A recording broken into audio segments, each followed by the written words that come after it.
બામાં હાલો ની જોટ મોડું થઈને ઘરમાં હું કરીને બેઠા ઘરમાં કઈ ઈલ્લા ટાઈકાથી નીકળવાનું નામ નથી લેતા બસ વહી જાય તમારી ડોહી આ તમારા બા તો એવા છે ને હવે એક રાઈડમાં તો કોઈ દી સમજતા જ નથી એ બા પણ ઝડપ રાખો ને એ ગગા પણ આવું છું તારે તો કોઈ ઉતામરીનો જાવું મારે ને ઉપાડ્યું તારે આ વળી પાછા બેઠેલા કેવાના ભર્યા એ ગગા એમાં મારું ઊહીકું મારું ગોદડું ને મારું ઓઢવાનું છે બા તમે તો જાત્રા કરવા જાવ ને ન્યાય અમને ભૂંડા લગાડીશો એમાં ભૂંડું લાગવાની ક્યાં વાત ગઈ ઓઢવાનું પાથરવાનું કઈ ન જોઈએ કાવ એ બાપા વીઆઈપી બસ છે ને એમાં તમારું રિઝર્વેશન કરી ગયેલું છે આ બધાયની કઈ જરૂર નહીં પડે એમાં બધી ફેસિલિટી છે એ ગગા તેમાં ઊહી કાન સાદરું ને ગોદડાનું હોય એમાં બધુંય હોય તુહા હોય ઊહીકા હોય ગોદડા હોય બધુંય હોય લે ઈ તો કોકના ઓઢેલા હોય કંટાતા હોય મને તો ન ગમે કોકના ઓઢી ગયેલા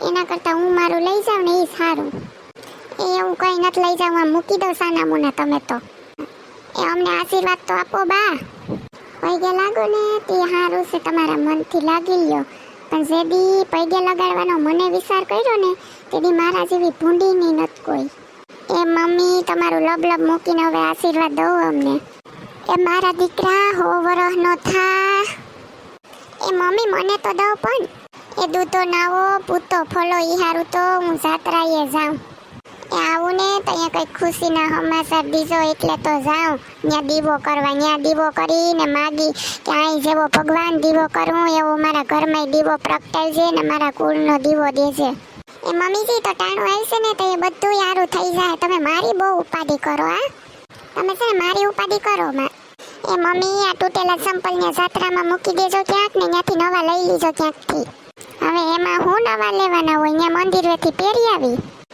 બા તમે તો કોઈ દી સુધરવાના જ નથો હે આપણા ગામના સોરેથી અઠવાડિયા હું નથી નવા લઈને આવતી એ પણ બા હવે એ બધું ભૂલી જવાનું છે એટલે તો અમે તમને જાત્રાએ મોકલીએ સારું હાલો તો જઈએ હવે એ પણ ઊભા રહવની તમે ધીમે તો હાલો આ ડોહા માણસથી હલાતું નથી હા જાણે જોવાનું હોય એની જેમ મને દોડાવે પોતે તો આગળ દોડીને વયા ગયા ડોહી તારો જીભડો તો બહુ વાલે પણ પગ તો હાલતા નથી સોનલ વહુ તમે કઈ કીધું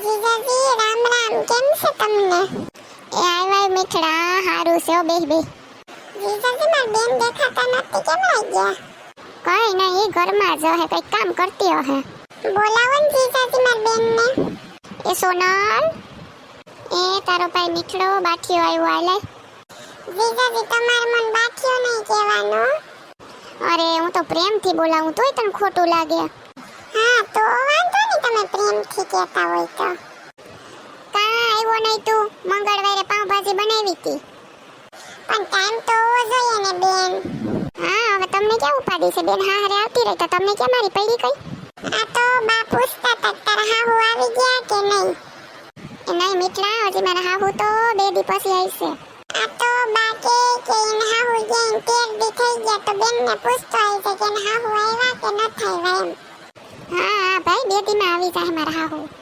અને એને કોઈ ત્યાં રાખે એમ નત એ નતી સારું છે 13 દી તો ઘરમાં શાંતિ હતી ને આવશે તો અહીંયા પૂરું ધબધબાટી હારું બેન તો 2 દી પછી આવી જાય ને તારા હાહુ તો હું બાને કહી દે હો હારું હાલ તો હું જાઉં હો ક્યાં ભાગ્યો તી તું હવે આવ્યો તો ખાઈને જ જાગડી બનાવી નાખું નહીં હો બેન મારે ખાવું નથી ઘેર કામ છે ને બાઈએ ત્યાં રાંધી નાખ્યું બેન આઈ પાછો ખાઈ લે ને તો બાને પછી ગાયરું દીએ મને હાલો જીજાજી આવી જો હું જાઉં હા મોટો થઈ ગયો માર ભાઈ હવે બધુંય સમજે ખબર છે કે બેનના ઘરનું ખવાય પીવાય નહીં મારા માના સંસ્કાર કેવા છે હા તારો ભાઈ ડાયો બહુ હો હા તે મારો ભાઈ ડાયો જ છે આમે તમે મારા જેવી ગોતવા જાવ ને તો તમને તમારી બાને 7 જન્મ સુધી નો જડે દીવો લઈને જાવ તોય તમને મા દીકરાને ક્યાં કઈ કિંમત જ છે મારી લે સોનલ એમને એમ તને કઈ અમે હાસવીએ તારી કિંમત વગર એ હું નવી નવાઈ કરો તમે એક જ મને હાસવો આખી દુનિયામાં નહીં જણીન બાઈરીઓને હાસવતા હોય કા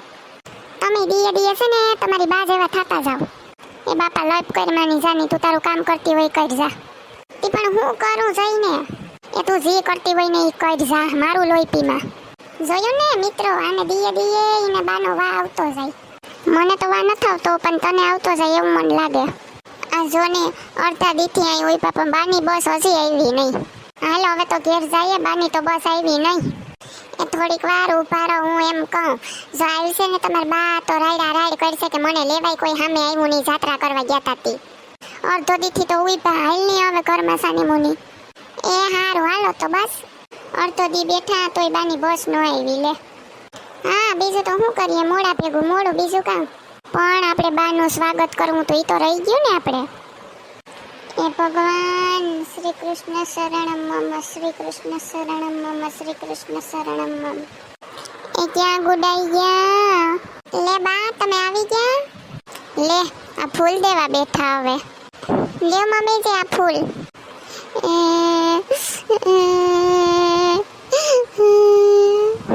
શું થયું બા? મને છે ને બહુ દુઃખ લાગ્યું. અરે દીકરા, જાત્રાની બસ ગામના પાદરમાં પૂગીને તો ઢોલ નગારા હરણાયું ને બધાય ધબ ધબાટી બોલે ને માણો તો તું જોતો કીડીઓની જેમ બધાય ને હગાવાલાને લેવા આવ્યા.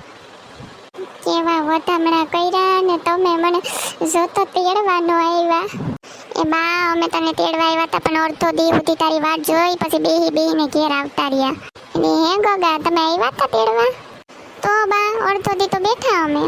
એ હાસી વાત છે ગગા, પણ એમાં એવું હતું ને કે બસ વાળે દારૂ પીતો ને હેન્ડલ તો આખું ફગે. પછી બે જણાએ માંડ પકડીને બાજુમાં બેહાડ્યો. પાસે જઈને પાસે કોઈ જાય નહીં, ડોહિયું બધી હાવ બીકણી, હું એક જ હિંમત વાળી.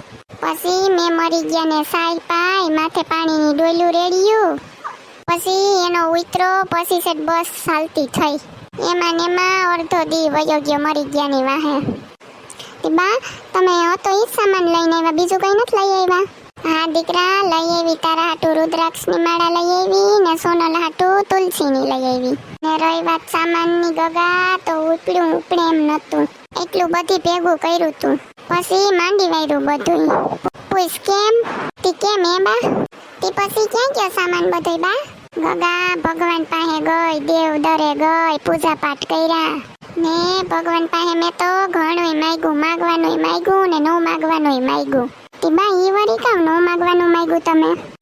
નો માગવાનું ઈ માગ્યું કે આની માં માંદી પડે ને ખાટલે પડી રહી ત્યાં ધક્કા તો ન ખાય. અને માગવાનું ઈ માગ્યું કે ઘર હરભર્યું થઈ જાય ને મારી વહુને 4-5 છોકરા થઈ જાય ને હું 200-250 વર્ષ જીવું. મને ખબર નથી કે નો માગવાનું માગ્યું ને જાત્રાની બસ ચાલતી થઈ ને આગલી સીટમાં હું સૂતી હતી અને આમ ઝટકો આવ્યો મને ને મારી આખું શિયાર થઈ ગયું. એવડો મોટો મુંગટ આવ્યો અને મારા માથામાં આમ કરીને લાગ્યો. મને તો એમ કે કોકવે થાંભલી ઉપાડીને મારી મને. પણ મેં તો નિરખીને જોયું ને તો ભગવાનની મોરલી હતી. ભગવાન મને પ્રસન્ન થયા ને ભગવાને મને કીધું કે દીકરી જો તે માગ્યું ને એ તો તે તારા ઘર હાટું માગ્યું ને જે નતું માગવાનું ને એ તે બીજા હાટું જે ખરાબ માગ્યું એ નતું માગવાનું તારે. ને તું જાત્રા કરવા આવી ને એવા વિચારો રાખ્યા તે હવે તું સુધરી જા ને હારા વિચારો લાવ કંઈક મગજમાં. ને તું દીકરી જાત્રાએ આવી ને તો બધી સંસારની મોહ માયાએ મૂકી ને તું મારું રટણ કર તો તું સ્વર્ગમાં આવી નકર તને યમરાજનો પાડો તેડવા આવશે ને તો તું ઈમાય નહીં બેહી હોય. મને છે ને એમ કીધું ને મને હૈયે ધરમ થઈ ગયો. ભગવાનએ મને દર્શન દીધા, આશીર્વાદ દીધા અને મારી જાત્રાનો ફેરો સફળ થઈ ગયો. હવે તો આ ઘર બાર બધુંય તમારું ને મારે ક્યાંય માથું મારવું નથી. બોલો શ્રી કૃષ્ણ શરણમ મમ, શ્રી કૃષ્ણ શરણમ મમ, શ્રી કૃષ્ણ શરણમ મમ. એવું બા એમ વિચાર્યું કે ભગવાનના ધામમાંથી ઘેર જઈને ભગવાનના નામ લે એવું કંઈક નોખું અલગ અલગ પ્રકારનું વિચાર્યું. એ બાતી તમે ભગવાનનો મુંગટ તો જોયો કે એવડો મોટો હતો પણ મોરલી કેવડી હતી? અરે ગગા ઓલા ગાડાનું ધોહરું ટૂંકું પડે ને એવડી તો મોરલી. એ હારું મમ્મીજી તો તમે થાક્યા હે ને તો આરામ કરો, પછી બીજી વાત તો કાલે કરશું. એ હારું તો હવે આ ફૂલ ને ઠેલા ને બધું અંદર મૂકી દઉં જાઉં. હવે અમારે ઘેર આવીને મને કંઈક શાંતિથી દુનિયાના ગમે ખૂણે ફરી લ્યો પણ ઘર ઈ કરો. જો તમને અમારો વિડીયો ગમ્યો હોય તો અમારી ચેનલ સિબલીની મોજને લાઈક કરો, શેર કરો એન્ડ સબસ્ક્રાઈબ કરો. Thank you. સૌ બોલો શ્રી કૃષ્ણ શરણમ મમ. બોલો શ્રી કૃષ્ણ શરણમ મમ, શ્રી કૃષ્ણ શરણમ મમ.